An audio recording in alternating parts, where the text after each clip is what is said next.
Hutus and Tutsis lived together in harmony. They spoke the same language, married each other, and even obeyed the same Tutsi god. 600 years ago, the Tutsis, however, much smaller in number, moved to Ethiopia and invaded and conquered the Hutus' homeland. After defeating the Hutus, they agreed to raise crops for the Tutsis in return for their protection. You raise our crops, and in return we will protect you. This is fair, since we conquered you with a little bit of people. Now, get back to work. Although the Hutus and Tutsis had made peace with each other, things started to change when Belgium took this area from Germany in 1916. 2 years later, the United Nations made them a protectorate government under Belgian rule. In 1926, Belgians introduced identity cards and separated the Hutus from the Tutsis, and the Belgian people favored the Tutsis and treated them much better. Tutsis this way, Hutus this way. Tutsis, you guys are going to school, and Hutus, you guys are going to stay behind and work in the fields. Here, you guys are being close.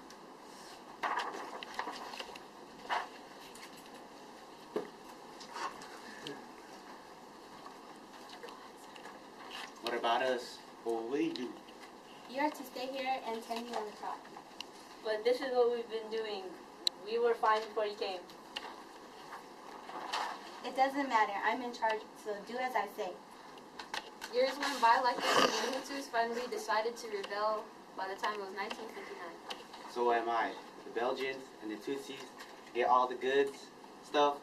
We stay here making your food.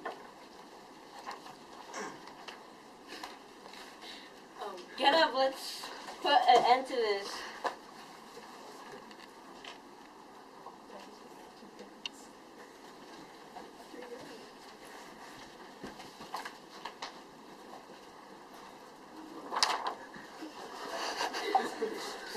No, we surrender. 3 years of fighting went on until finally in 1962, Belgians withdrew. With the dissolved power and withdrawn troops, Tutsis and Hutus fought to fill a hole where power once was. This independence changed everything. 2 new countries emerged that same year. Rwanda, dominated by the Hutus, and Burundi by the Tutsis. In the following decades, ethnic fighting flared off between the two. And later, a new president named Habyarimana pledged to restore order. I, President of Rwanda, shall restore the country's peace and stop the fighting. But the president would have a difficult time with the civil war in Rwanda still going on. April 6, 1994 sparked a new level of intensity when the president and president of Burundi was shot down near an airport in Africa. That day, the president was about to agree to a peace accord.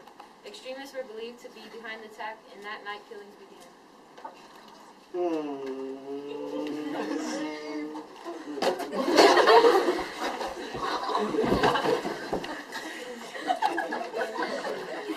After the president died that night, killings between the Hutus and the Tutsis began.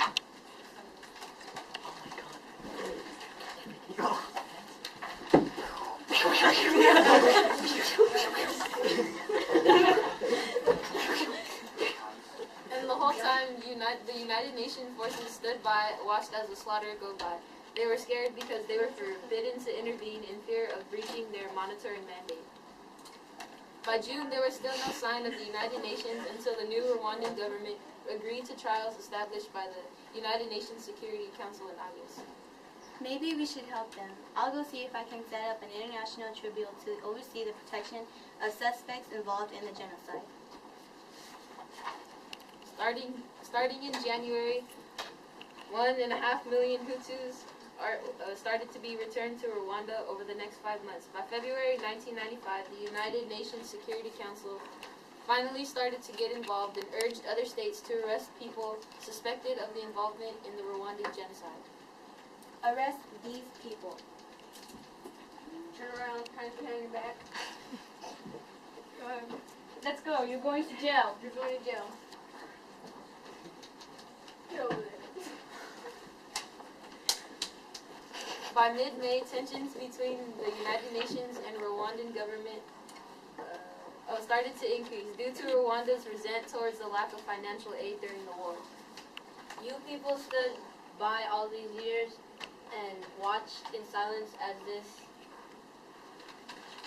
genocide happened, doing nothing. lie. We're sorry. We just didn't want to believe it. By December of 1996, trials began for the Hutus involved in 1994.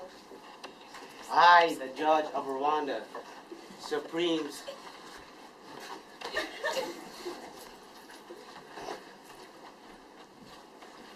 I, judge of Rwanda, Supreme Court Justice, hereby find your criminal and your Rotunganda guilty of genocide, crimes against humanity, and life sentence in prison.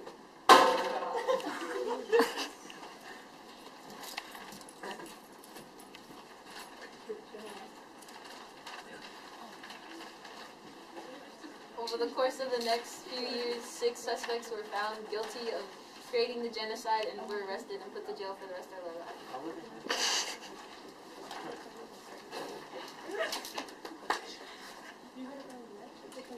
Put your hand behind your back, both of you.